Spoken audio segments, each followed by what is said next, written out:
tractor. Hello everybody, good day to you. Welcome back. Glad you guys are here. We are test driving a 2010 Chevrolet Tahoe. I think it's a two-wheel drive with a 5.3 liter V8 with approximately 177,115 miles on the odometer. Customer states that there is a service brake system warning message that shows up on the dash. And I've been riding this thing around for a few minutes, going in circles over the bridge, and I'm not seeing the message appear just yet. So I'm gonna do a couple more laps around the bridge just to give it some more brake events, and then we're gonna see if we can't see that message appear. If not, we're gonna have to go back to the shop, bust out the scan tool, and start digging through the ECUs to see if there's any trouble codes that are stored, and maybe we can go from there regarding this diagnostic and repair. So, stay tuned. After this test drive, this is gonna be a very good video. Opening the hood.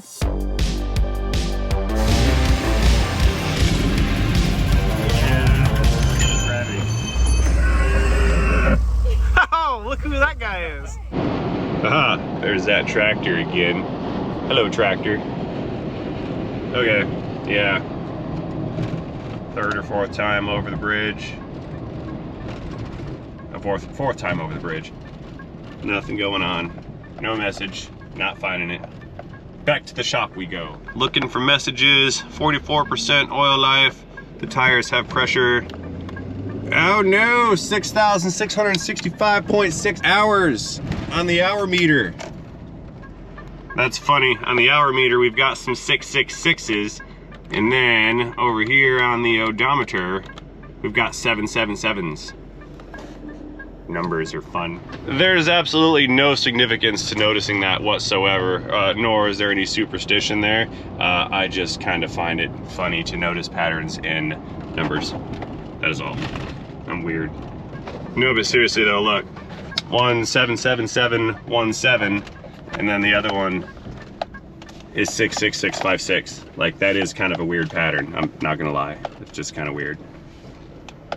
6s and 7s. That means this thing's crazy if you're English. She's all 6s and 7s, mate.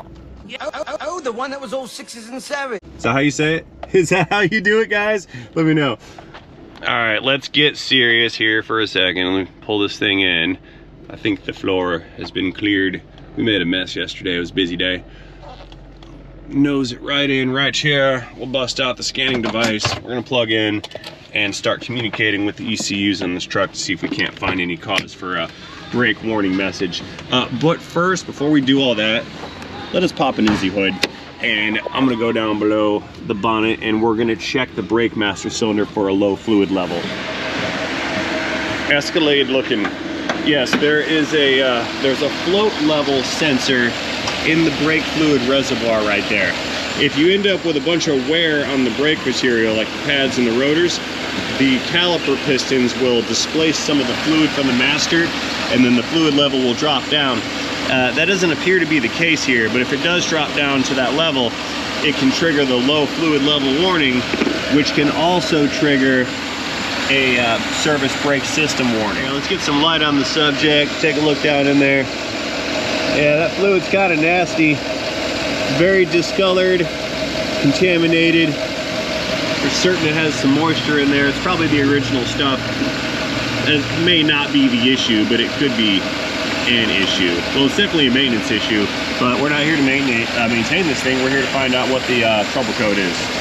Ooh, look, it's got the dual battery modification with the Optimas. It's pretty good. This is odd. Look, oil covered valve cover right here, but then this side has a new valve cover. Wonder what that's about. Okie dokes, back into the cabin with the scan tool. Let's power this thing on. Beep. Scan tool powering up. Let's get her connected to the DLC. That's the data link connector. There we go. Integration complete. Let's see what we get in our vehicle storage modules here. All right, she's coming up. 2010 Chevy Tahoe, rear wheel drive with a 5.3 liter. That's the LC9. Let's go ahead and get into our communication protocol. Tell you what, let's just skip the code scan. We're going to go into ABS. If there's a brake system warning indicator, it stands to reason that the ABS would be the one or the module commanding it. So let's just check there first. We'll go current codes, not history codes. Aha, here we go. Brake booster pressure sensor performance plausibility failure symptom 5A history DTC. That's a C0299. C0299 brake booster sensor. Okay, let's go check out the brake booster pressure sensor on the brake booster in the engine compartment. All right, so we've talked a little bit about brake boosters before. Basically, in a nutshell, you've got your brake master cylinder right here. When you depress your brake pedal, it's gonna push on a plunger inside of this cylinder, and that's gonna create hydraulic pressure coming out of these lines, which then get split up at the ABS pump to each individual wheel on the vehicle. Now, it takes a lot of force to create hydraulic pressure with just your foot. So what the engineers have engineered, that didn't come out right. So the solution to that is to have some kind of a power assist. The way this operates is you've got this booster canister right here, which is basically just a circular can. There's a rubber diaphragm inside of it, which is spring-loaded, pushing forward. There is a rubber diaphragm inside of this booster housing, and that diaphragm is spring-loaded. So there's a spring trying to push it forward to create some kind of brake pedal pressure. At the same time, there is a rubber diaphragm inside of this brake booster chamber. So think of it as a two-chambered canister.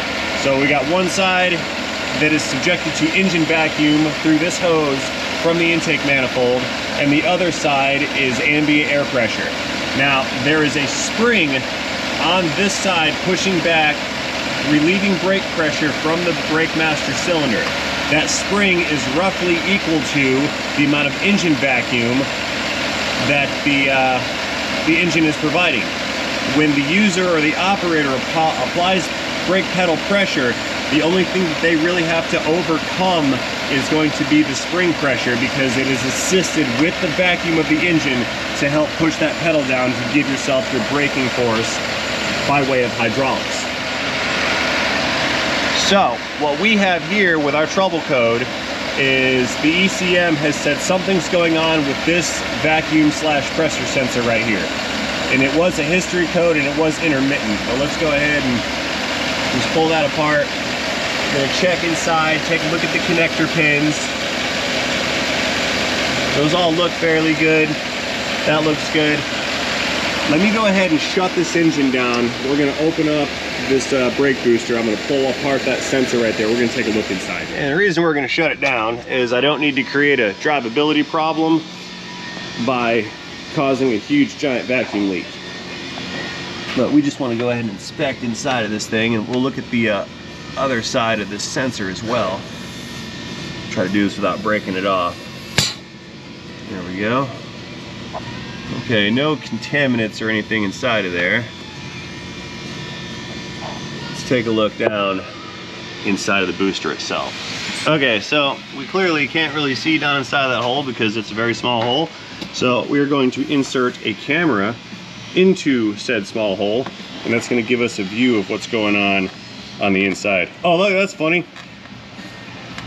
I was pointing that at the snap-on thing. I was like, why does my Milwaukee tool say snap-on on the screen? That actually confused me. Yeah, it's a Milwaukee borescope from the Home Depot. Here, we'll just stick you right there. Now we can see.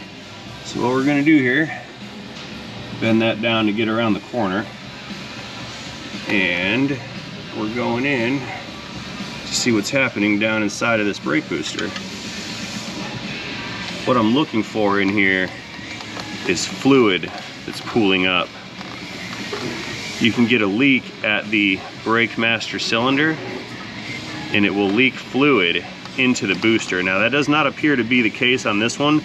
Usually you'll find these where the fluid level is filled up like all the way to here, like right around that return spring. Again, we can see the spring inside of this unit. There's the push rod. that's going to act on the plunger that is inside of the booster. Let me try to turn this around like really far, get a real good view on it. I want to look at the back side of the master cylinder, see if it's leaking. And I cannot see.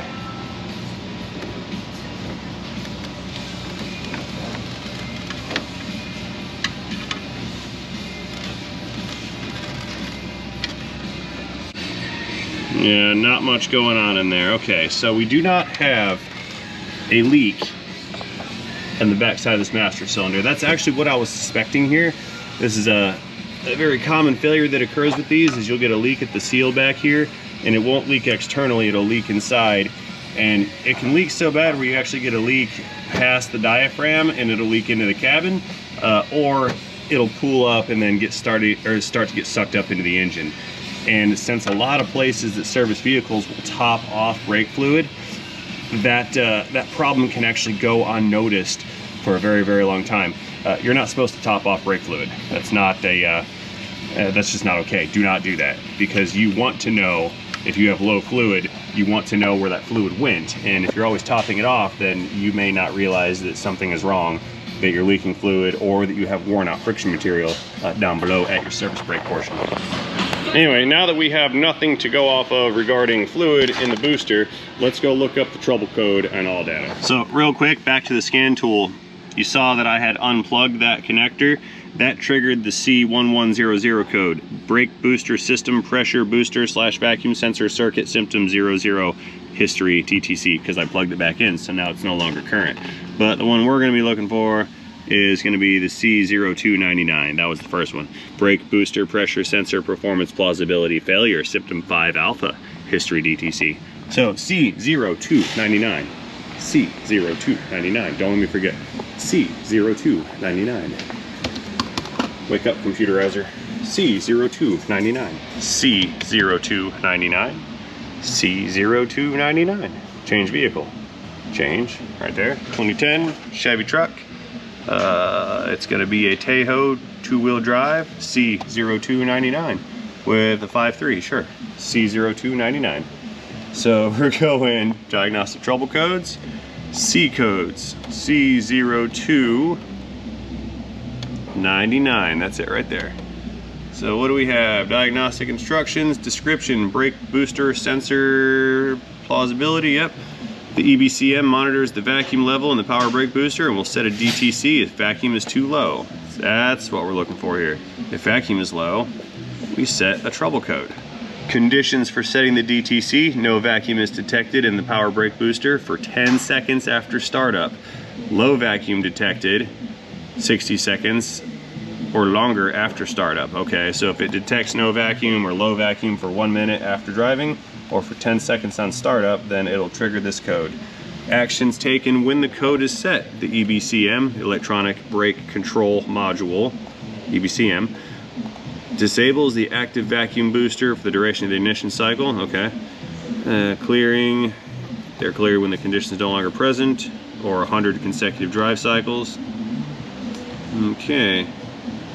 Circuit testing, verified 299.5A is not set. 299.5A is set. If the DTC is set, repair source of the vacuum leak. Okay, this is saying vacuum leak. So what is symptom 5A? Where is 5A at? They can break down the symptoms. You saw there's 00, there's 01, 5A apparently. So let's go to brake system diagnostic. We've got a flow chart here. Brake system diag, vacuum assist. Okay, were you sent here from brake system table? Yes. Go to step 3. Inspect for proper brake pedal travel. Refer to brake pedal words, travel measurement and inspection. Is this acceptable distance within limits? Let's just go check that. I don't need to use the table. I know what acceptable brake pedal travel feels like. Back inside of the auto. That feels acceptable. Let's start the engine.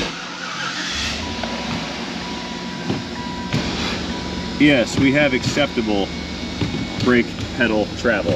Okay, powering down. So, since we have acceptable pedal travel, we're gonna go to step 5 on our flow chart. Check the engine vacuum source that supplies vacuum to the brake booster. Refer to brake boosters, blah, blah, blah. Is the vacuum reading within acceptable limits? Sure. You know what, we'll put a gauge on it just to see if it has acceptable vacuum. So here, let's find, got a vacuum gauge around here somewhere. We'll connect this to the booster line and we're gonna measure how much vacuum is being supplied.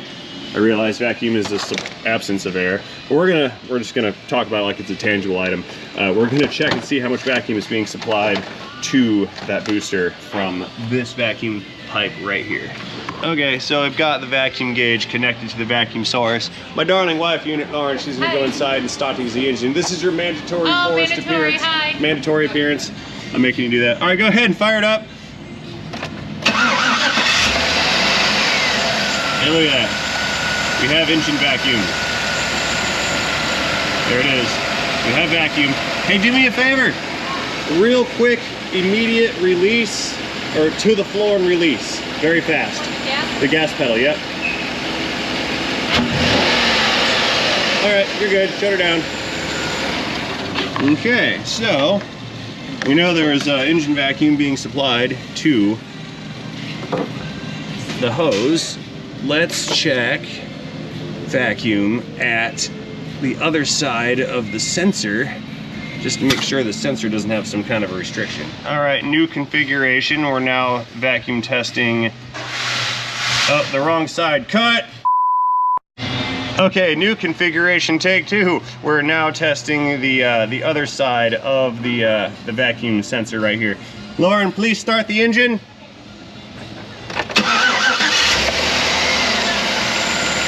And throttle buller, please.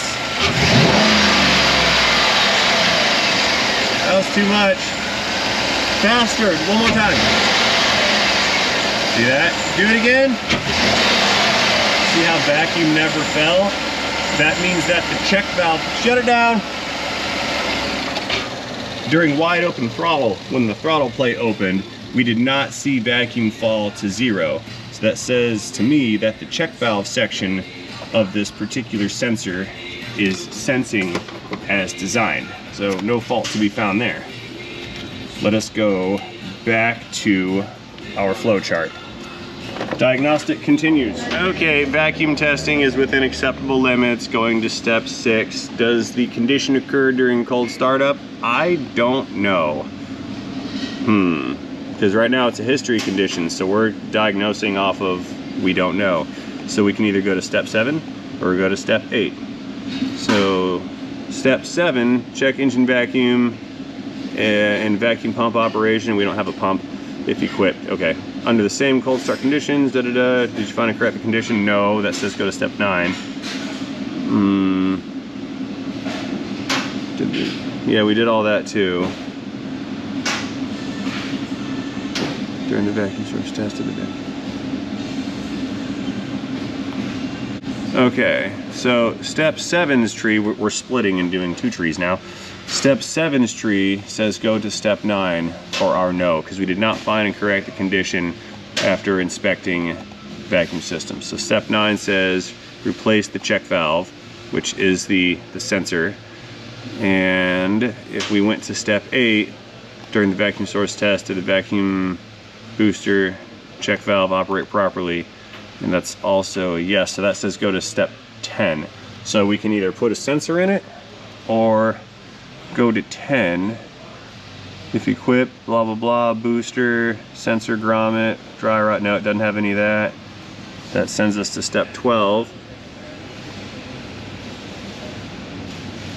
If the vehicle is equipped with a vacuum sensor, install a scan tool. We've done that.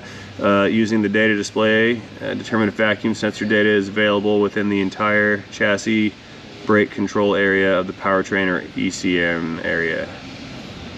Is the data available through the scan tool? Well, it is, so we're just going to go to step 13. Leak down test on the booster. It wants us to check the booster for a leak. All right, let's check the brake booster for a leak. We'll do that with another tool. This one is kind of the opposite of the vacuum gauge, this is a smoke machine, and it is going to pump smoke into this brake booster. So we're going to check this booster for any kind of leak action. We have found faulty brake boosters with this smoke machine before, so let me get this thing hooked up. We're going to pump some smoke into that booster. We're going to find out if it's leaking or not. Okie doke, so smoke machine's powered on. It's got shop air going to it. It's got 12-volt power and ground. So everything it needs going in is coming in. Smoke's coming out. That's what we're looking for. So we're going to stick this right inside the hole there. And it's gonna pump that entire chamber full of that rich white smoke. We're gonna go down here to our flow meter. Now, theoretically, we should see that thing start to fall once the pressure goes up inside of that booster. Yep, we're falling. As much as I turn it up, flow is still falling. Yeah, look at that. Okay, so flow has fallen. That means that booster is now under pressure. We can inspect it for leaks. More illumination, that way we can see the leakages if they do occur. Which I don't see anything going on here. Nothing around the seam. Nothing around the brake booster, or I'm sorry, master cylinder seal. Let's go check in the cabin and check on the seal on the other side, because it could be leaking in through here. So let's see. There's the rod. Yeah, nothing's coming through. I'm gonna push on the brake pedal some. We're gonna move things around inside and see if they leak. Nothing. Okay. Let's hop on out of here. Revisiting the smoke machine, flow has fallen to nearly zero, so I do not believe we have a leak, internal or external, on this brake booster. Yep, it held good pressure. That's good. Okay, shut that thing down. We're done with the smoke machine. Back to our flow chart again. Okay, let's plug this guy back in. And we're gonna go back inside, pull up the data on the scan tool, and we're gonna try to conduct what's called the brake booster leak down test. And I think that test can be executed through the scan tool. So let's power this back up.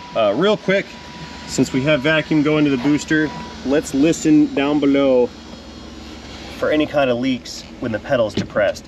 Sometimes these will only leak in this position and not in the home position. And I don't hear it. Let me show you a cool way to test for that using scan tool data. What we can do is pull up our fuel trims, and the fuel trims will tell us if there's a leak if they change when we depress the pedal. So what we're gonna do is go into engine data, fuel trim data. Okay, short-term fuel trim, here and here, that's what we're gonna focus on. Everybody's hovering around zero, this is good. I'm gonna go ahead and just graph this. So short-term fuel trim, it's gonna be bank 1 and bank 2, okay?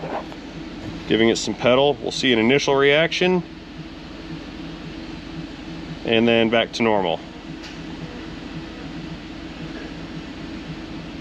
We let off. There's a reaction,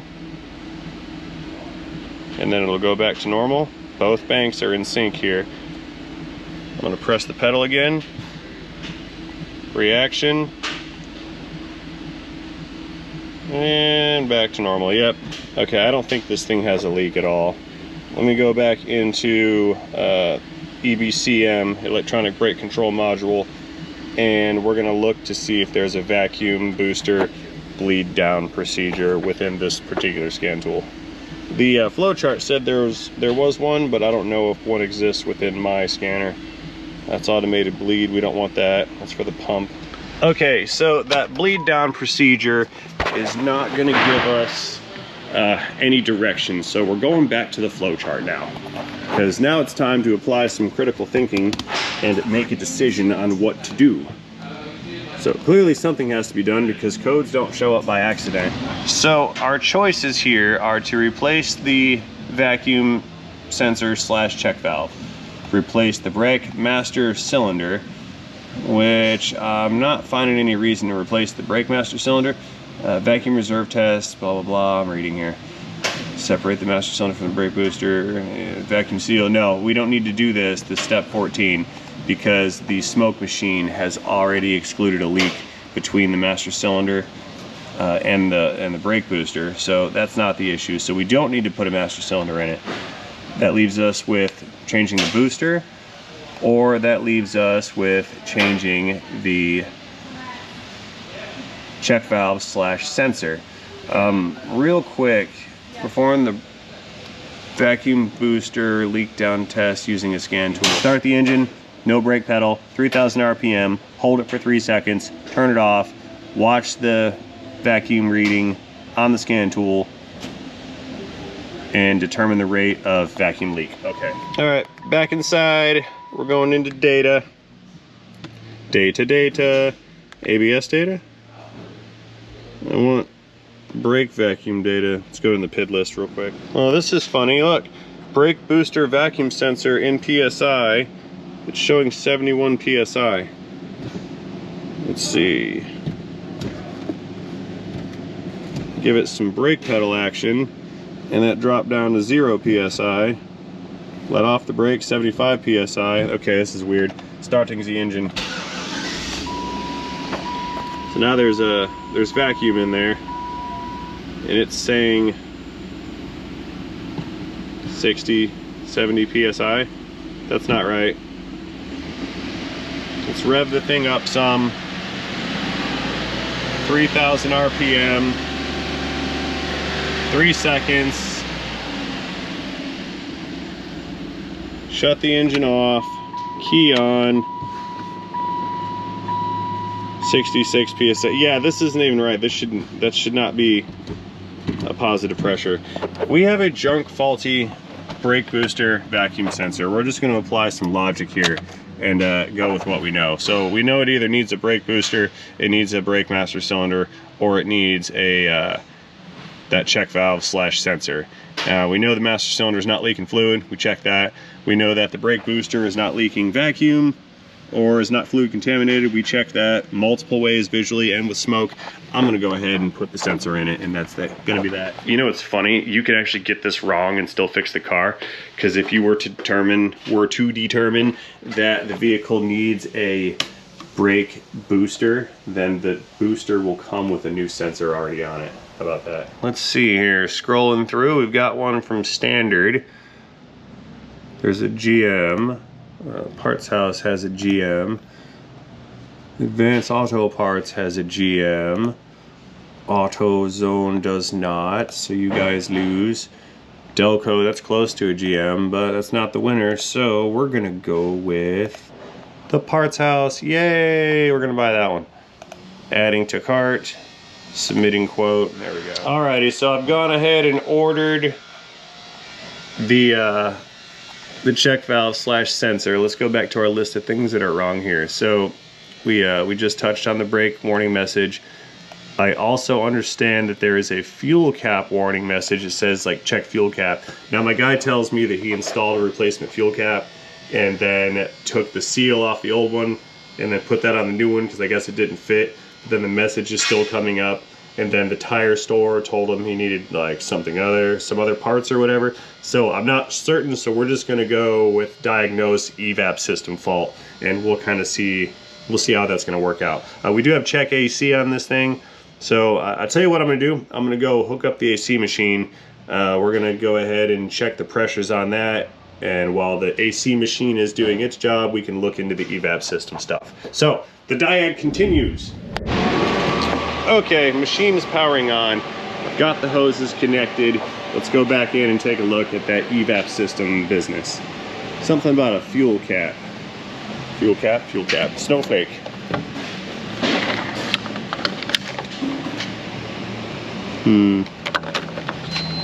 Okay.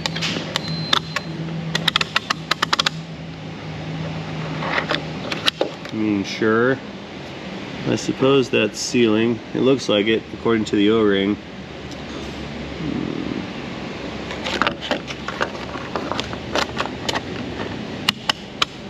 Yeah, I guess that's good. Okay. Let's check for evap codes and things of that nature. Let's fire this engine back up. We'll turn on climate control. Get the compressor going, doing its thing.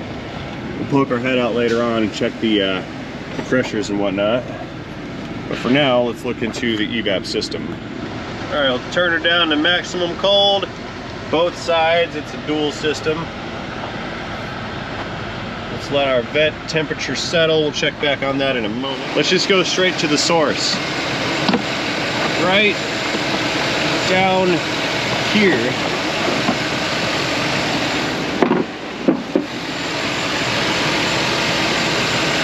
We should have a purge solenoid. Where are you, purge? Ah, there it is. I see her. There's our purge solenoid right there. Here's what I'm gonna do. I'm gonna disconnect this purge solenoid. That's the electrical connector. That is gonna set a trouble code, especially since the engine is running. And I'm gonna go ahead and disconnect the line that goes from the purge solenoid to the tank.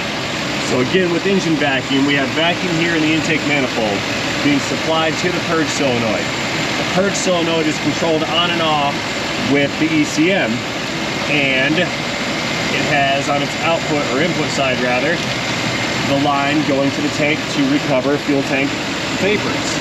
What I'm going to do is disconnect this business, and we're going to check for vacuum on the downstream side of this purge valve. If we find vacuum, then we know that this purge valve is faulty, because it should be closed and it is not.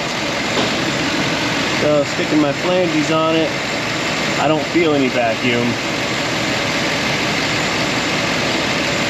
All right, so we do not have a failed purge valve. Actually, let me plug it back in. And now I can feel vacuum there. Disconnect it again. And I feel no vacuum. Okay, no fault found with the purge valve. I went straight for this because these purge valves are a high failure item. They like to leak, but they won't set a trouble code. While we're out here checking on the AC, got 165, 175 pounds on the high side, 30 PSI on the low side. That's okay. Let's check the center vent temps. Now, it's not a tremendously hot day out, so we should have good temps here. Yeah, we're making about 42 degrees. That's actually right on the money. I don't think we have an AC issue. Yeah, it feels good. Both sides. Okay. Hard at work. All right, so guys, I got this thing. It's racked up. I went ahead and recovered the AC system. It's pulled out right around 1.2 pounds. Spec is 1.6 pounds. So as regarding the AC, we had the system was cooling. Now today's not a hot day, so I can't really trust what it said. What do we pull out of here? 2.13 pounds? Whoa, hang on a second. 2.31. Let me go check spec on this one more time, because I think it said 1.6. That's not good. Anyway, we're going into refrigerant. Specifications. Refrigerant with front and rear AC, 3 pounds. Okay. Requires 3 pounds of refrigerant. I was reading just front only 1.6. Takes 3 pounds refrigerant, so it's slightly low on refrigerant. We're just gonna go ahead and install a full charge on that. And I'll give it some UV dye and we'll check it later on for leaks. So anyway, like, subscribe button. Let's get this thing up in the air. Take a look down below. And hopefully by the time we're done inspecting this, I'll have that check valve / pressure sensor, and we can confirm that those pressures are indeed inaccurate. Uh-oh, I'm running out of hose. I'll just shorten the length there a little bit. That's good.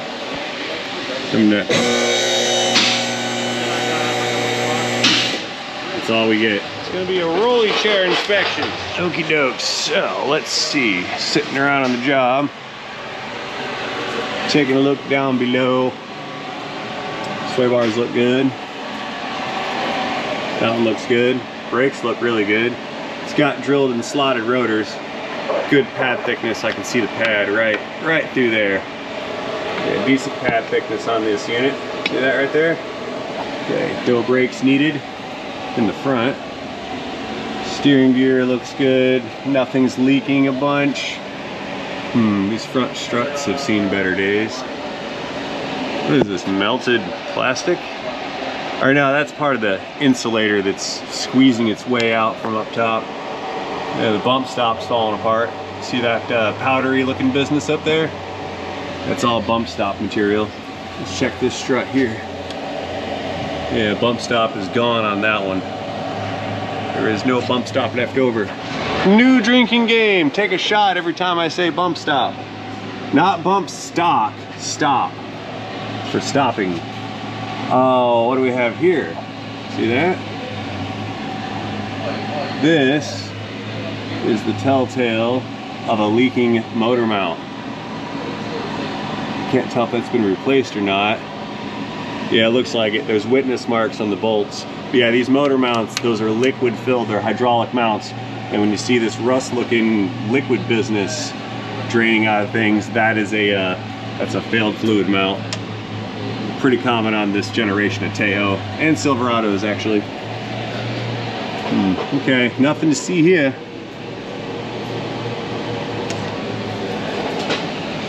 Okay, moving out back, let's see if I can't locate the evap vent system. And it is right here.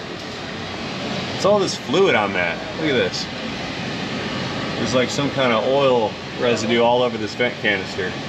Okay, out back, look, there's another falling apart bump stop.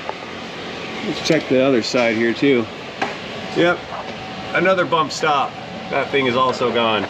That's the suspension limiter. It's supposed to stick out to like about down here, and then when the suspension is compressed, it's meant to contact right here and prevent the axle from slamming into the frame. But those are not there anymore. Very common, super duper common on these Tahoe units. Well, anyway, I got kind of sidetracked on that drinking game. So it appears that this fluid business right here is some slight fluid leaking from this pinion seal in the rear diff. It's probably dripping off, and then as this drive shaft is doing its spinny bit thing, it's flinging all the oil up there and over here. And let's see if there's any oil fling over here. No, not much. Yeah, so it's just kind of flinging all that stuff around.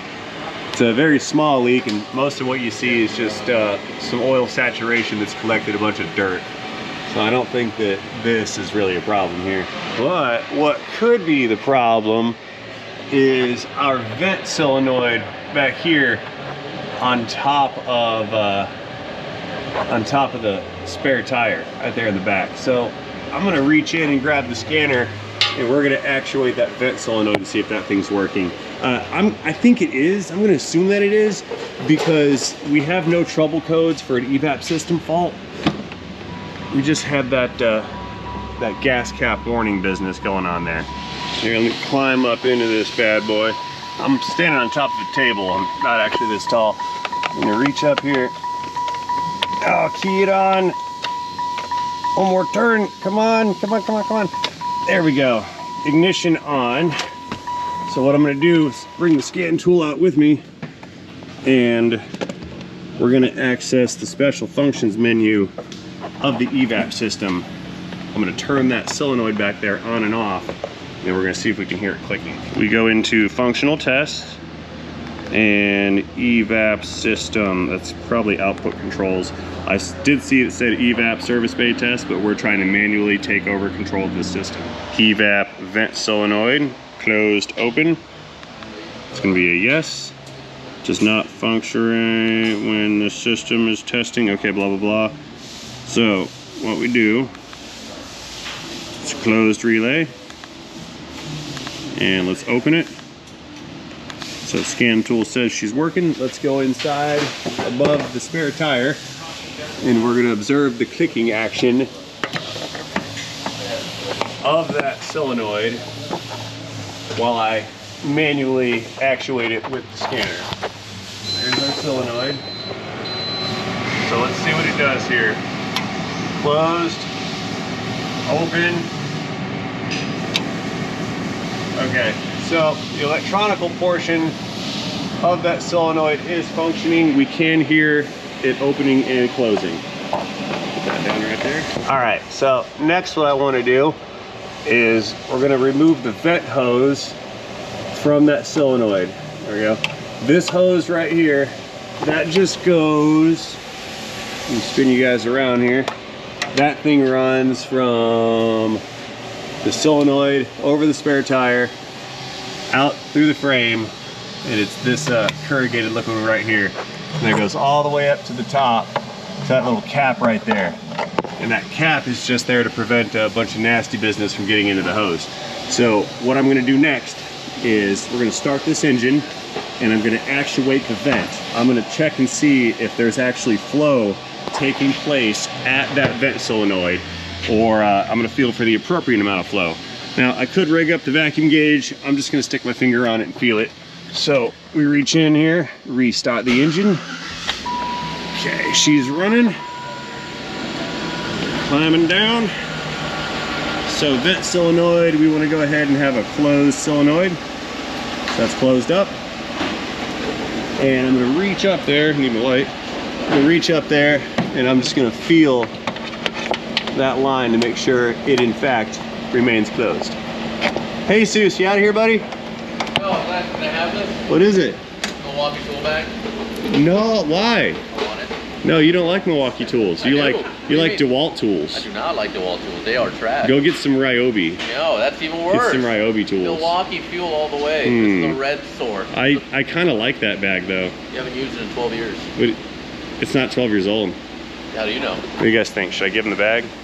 Dave, what do you think? Should I give him the bag? Dave, it's me and you against the world. No man. way, you can't have that bag. I don't want, nobody gets it. Throw it away. Nah, here, man, you can have it. I don't think I'm gonna use it. Yeah, you can have it. Please do, sir. Anyways, I'm gonna go up there, intermission over. I'm gonna go up here and I need to feel the end of that vent to see if there's any flow taking place. I feel nothing, no vacuum. So now we're gonna open the vent and it should be venting, which means I should feel something. I also do not. Hang on here. Fuel tank pressure.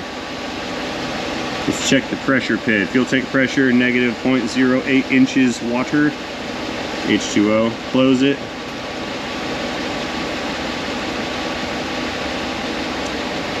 Okay. The vent is venting and the vent is sealing. See how the tank pressure is dropping? Let's check the fuel cap. Still dropping, still dropping.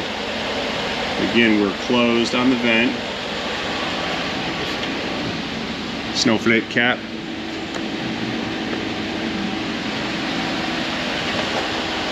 Four inches. Bring this closer.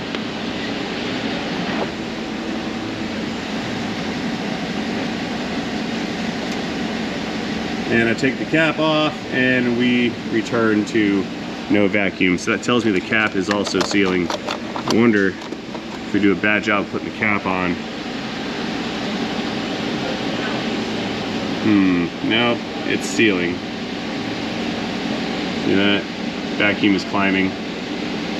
Inconclusive results. Very inconclusive results. Oh, I'm stupid. I shouldn't feel a vacuum at that vent because the vent opens to let fuel tank pressure out. Yeah, I completely got that backwards. Let me see here. Tell you what, let's go ahead and close it. We'll let it build up some vacuum and then I'll open it and I'll see if I can feel the vacuum. We'll at least try that. Give it a second here. Gas cap is closed. I'm afraid that I have nothing to conclude regarding this fuel tank cap business except for perhaps operator error. Meaning if you're getting a warning message on the dash that says check the fuel cap, perhaps they're not closing the fuel cap all the way. Let me reach in. You feel that dangly bit back there. There she is. Let me put my finger over that. We've got quite a bit of vacuum taking place here. See that? 7, 8, etc. So now I'm gonna go over here and we're gonna change the state. Okay, yeah, I felt the release. All right, the vent's working normally. The gas cap's working normally. The purge valve is working normally. I have an inconclusive diagnostic result regarding this evap system right here. So there is going to be no recommendations at this time regarding a repair for that warning message that said check fuel cap. I've done a full comprehensive evap system evaluation. This thing's good to go. So nothing to see here on the evap. No repairs recommended. So now let's go ahead and get this scanner out of the way so I can shut the door. We're gonna shut down the engine. I have already commanded the AC machine to install 3.0 pounds of refrigerant into this dual air conditioning system. So it was a bit low, about 30% actually, about a pound low. That could cause reduced performance under the hottest of days. Let's let this thing down. And so now we have the correct charge. I do believe the AC system will not need any further service. I am going to shoot a little bit of dye in there, a little bit of oil, and that's going to be that for the AC work on this truck. Coming down. And like clockwork, I have my parts. This is a GM sensor, part number 209er03152, over. So what we'll do here is unbox this unit. There is our sensor. It's a Bosch sensor, hence the GM part number. And they even gave us a new rubber grommet to go with it. So let's just get this guy disconnected one last time here. Come here, you. There we go. That's the new one. That's the old one. The part number is a little different. 0265005-316, 0265005-322. Slight differences in the part number, but it's the right one, so that's what we're going to use. We're putting this in. Then we get to go back and check and see if this thing says 70 psi at idle, and that's not a negative pressure, that was a positive. I don't know if that's just some kind of weird fluke or what the deal was, but I know this is supposed to be under vacuum, not pressure. We're gonna need to apply some lubricant here to that hole to get this thing to go in properly. We're gonna end up tearing the thing out of it. A little bit more on the edge there.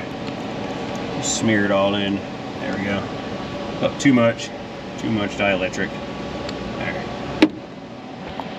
This guy.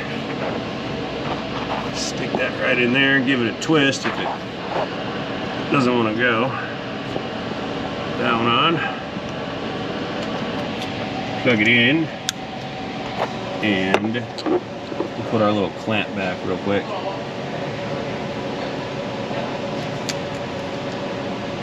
These are hose clamp pliers also.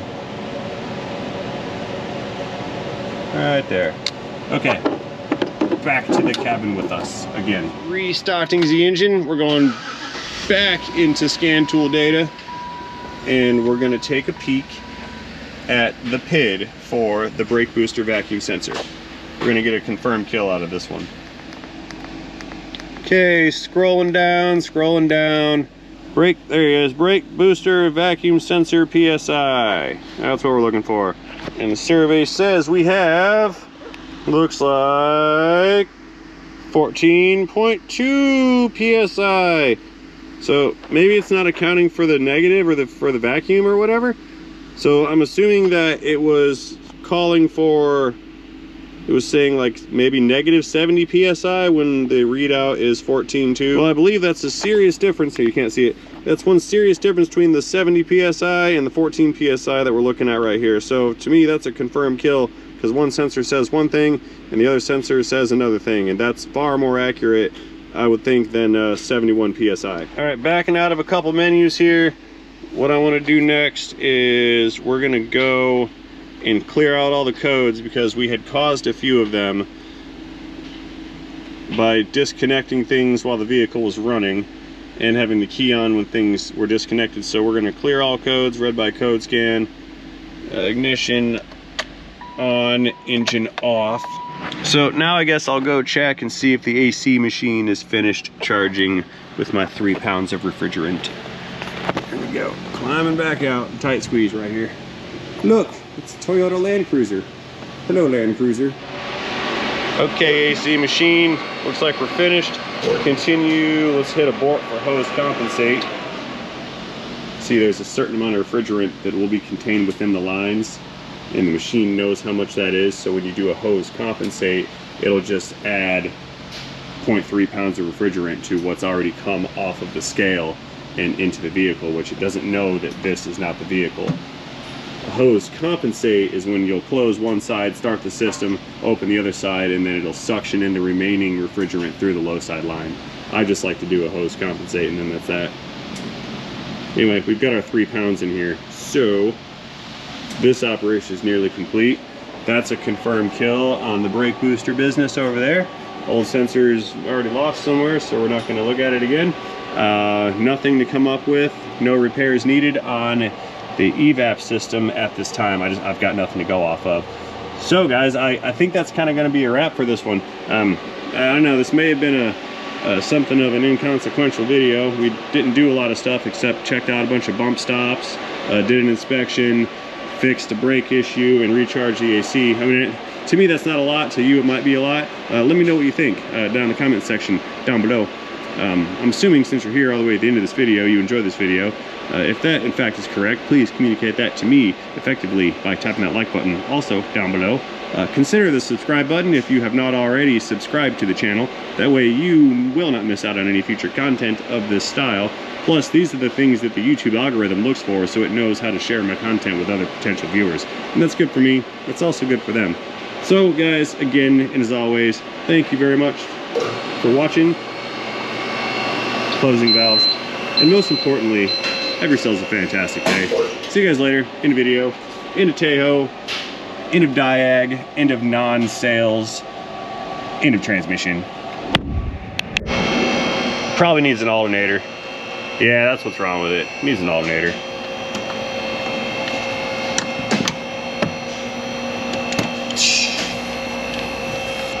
Hey, I found a leak. Look at that. How about that? It's leaking. Didn't even do anything. Well, now I have to fix it. Let's see if I can unleak it.